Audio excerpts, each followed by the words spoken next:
There is a silent trait, almost invisible, but extremely dangerous. Carl Jung identified this signal as one of the most lethal forces within the human psyche. And the scariest part is that many people who live with it don't even realize what's happening. This signal has the power to destroy relationships, manipulate decisions, and sabotage the lives of those around it. It could be present in someone close to you, or worse, inside you. And the more it grows, the harder it becomes to recognize.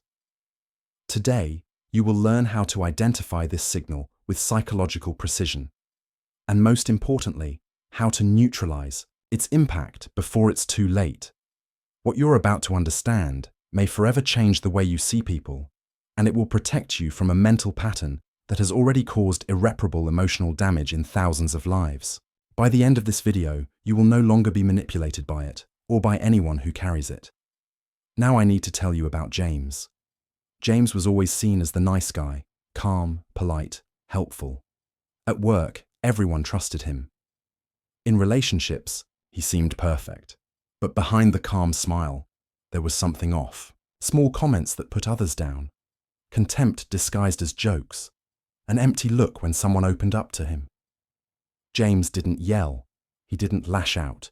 He didn't explode. But he left an emotional trail wherever he went. Sophia was one of the people who felt it the most. When she met James, she thought she had finally found someone different, someone who listened, who said the right things. But over time, she began to doubt herself. Her opinions were ignored, her emotions invalidated. And every time she confronted James, he smiled. That cold smile, as if she were the unstable one. In the story, at first, Sophia thought she was overreacting, maybe being too sensitive. But then she began to question herself more deeply. Why did she feel guilty every time she pulled away from him? Why did it seem like she was always trying to fix something she didn't break? Why did she feel emotionally drained, even without shouting, without fights, without drama? That's when she found an article about Carl Jung's studies, and for the first time, the pieces started to fit. Jung spoke about the dark side of the psyche, the shadow self, the unconscious part everyone hides, that pretends to be kind but manipulates, that masks fragility with control. And when this shadow isn't recognized, it begins to operate on autopilot, making people like James seem harmless on the outside, but completely destructive within. That's when Sophia understood. She wasn't going crazy. She was dealing with someone who refused to face their own shadow. And this silent denial was draining her life energy. The wound wasn't in the shouting, it was in the silence. Not in direct attacks, but in constant, psychological erosion. And the worst part, Sophia wasn't alone. Hundreds of people around the world live surrounded by this kind of personality. People who carry within them the most dangerous signal, according to Jung. People who deny their own shadow, who don't recognize their unconscious impulses, and because of that, project a false image of emotional control. But behind that image lies chaos. And the longer you stay near this kind of behavior, the more you begin to doubt your intuition, your feelings, your truth. But there is a way out, and it begins when you learn to see this signal and recognize the mechanisms it uses to stay hidden. Because when the shadow is brought into the light of consciousness, it loses the power to control you. Most people imagine evil as something loud, chaotic, visible. But Carl Jung had a different view. He believed the real danger lies in what is unconscious, in what hides behind the social mask. And that's the problem. The most destructive trait in a person is not always the most obvious. It doesn't reveal itself through shouting. It reveals itself through absence. Absence of empathy, of self-reflection, of emotional responsibility. This creates an almost perfect trap, because from the outside it looks like someone calm, centered, rational. But on the inside, an invisible poison spreads slowly. These people often use phrases like "you're overreacting" or "it's all in your head." They hide behind logic to invalidate the other's feelings. But the most dangerous part is that they truly believe they're right, because the shadow operates in the unconscious. It protects the ego from pain, but in doing so, it turns that pain into a silent weapon. This type of behavior, according to Jung, comes from an internal dissociation, a psychic split where the individual separates what is acceptable from what is unacceptable within themselves, and throws everything they see as weak, ugly, immature, or too emotional into the depths of the unconscious. But what is repressed doesn't disappear. It hides and expresses itself in other ways, in constant sarcasm, in emotional coldness, in excessive control. Liam, for example, was a respected therapist, known for his balance and flawless speech. But at home, his wife felt something was missing, a strange coldness, a lack of emotional presence. And every time she tried to talk, he made her feel like she was being irrational, like she was the unstable one. The result? Years of emotional wear and tear. No scandals, no aggression, just corrosive silence. This is what Jung called shadow possession, when the denied part of the psyche takes control without the person realizing it. And this is where the danger lies, because this kind of personality doesn't recognize that it's causing pain, and those around it begin to question their own perception of reality. But there is a pattern, and once you see this pattern, you will never be the same. These people often avoid deep conversations about themselves. When confronted, they deflect, use irony, or shift the blame onto others. They avoid the discomfort of self-awareness. And, because of that, they need to control their surroundings, to maintain the illusion of balance. The more control they feel they have, the safer they become.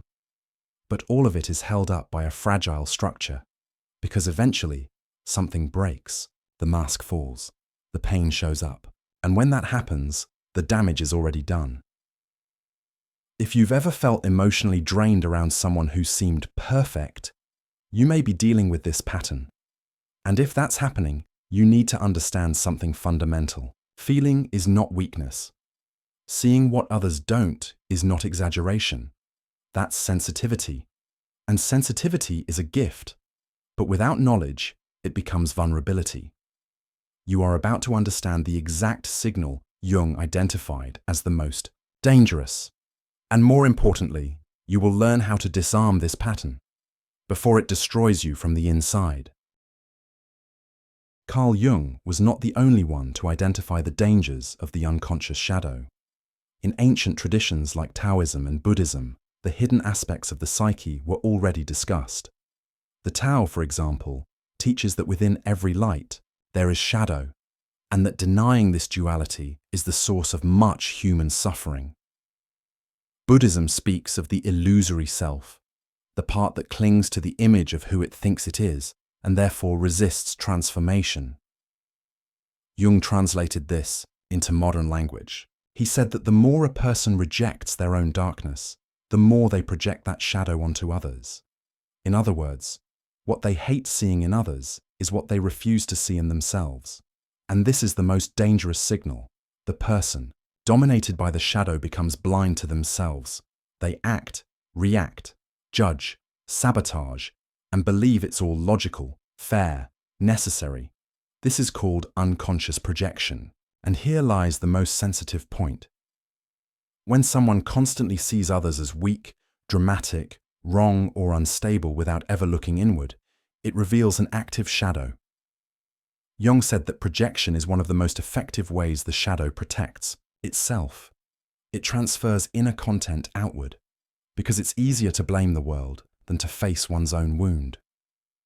And the most devastating part, this person is often admired, because in public, they appear centered, polite, rational.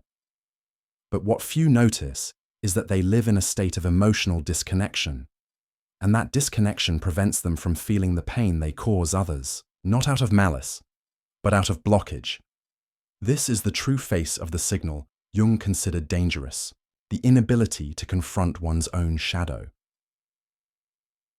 What makes this even more complex is that this person doesn't accept help. They repel advice. They despise vulnerability.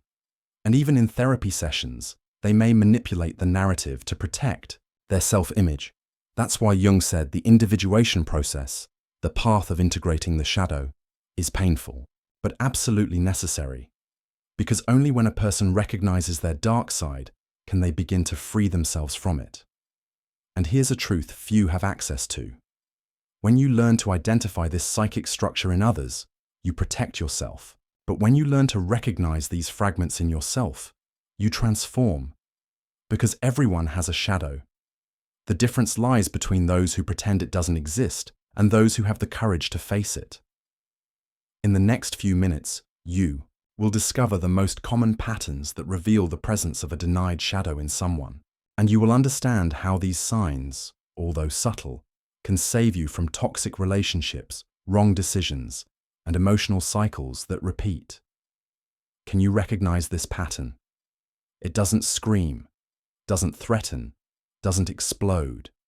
It works, like slow erosion, a continuous psychological drain, and it all starts with small signs, subtle details, almost invisible. But if you ignore them, they can pull you into an emotional fog that's hard to escape. The first sign is in how the person responds when you express pain. Instead of comfort, they offer judgment. Instead of presence, they offer distance. And when you try to explain how you feel, they flip the script. They make you doubt yourself. And this happens because they don't know how to deal with deep emotions. Not because they don't feel, but because they've spent their whole lives repressing what they feel. The second sign is the absence of self-criticism. This person rarely admits fault, and when they do, it's a tactic, not genuine acknowledgement. They have flawless speech, but when emotionally confronted, they change the subject. They use logic to escape discomfort, and that reveals a deep block in connecting with their own unconscious. And the third sign, perhaps the most serious, is the difficulty in maintaining true connections. This person might be surrounded by people, might have an active social life, but inside, they live in isolation.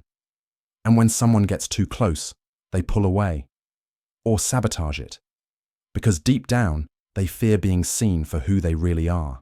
They prefer the illusion of control over the risk of vulnerability. These signs are not always immediately noticed, because these people know exactly what to say. They use the right words, a calm tone, a balanced appearance.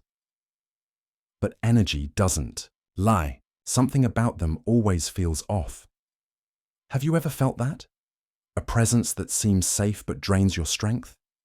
A conversation that seems rational but leaves you emotionally confused afterward? That's not coincidence. It's a pattern, and if you've experienced this, you need to pay close attention to what comes next.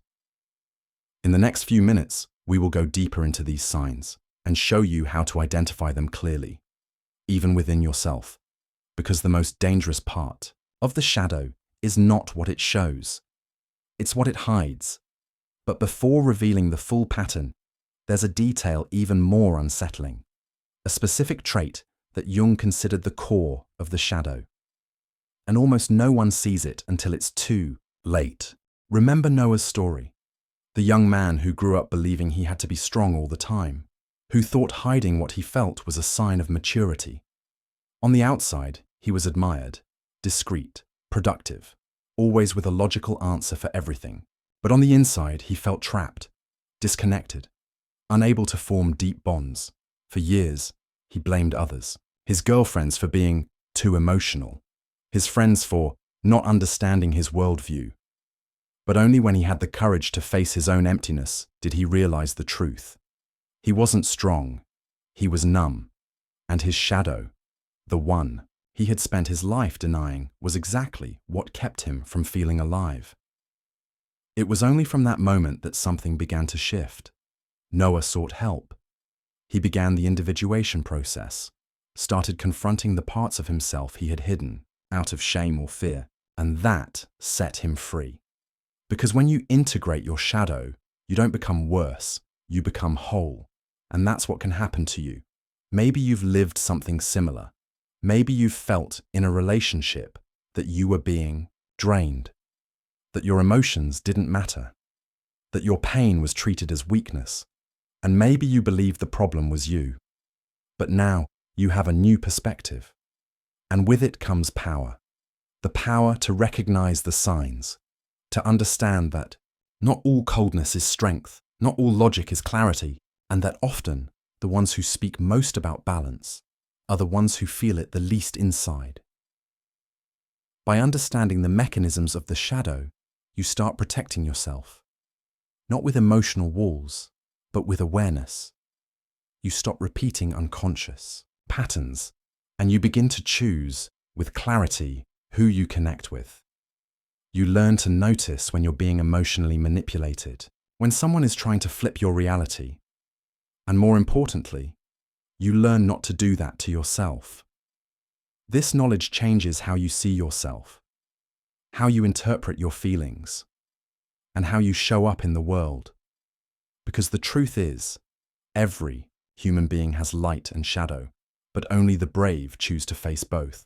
And by doing so, they don't become perfect. They become human, and that is true liberation. Not the absence of pain, but the presence of awareness.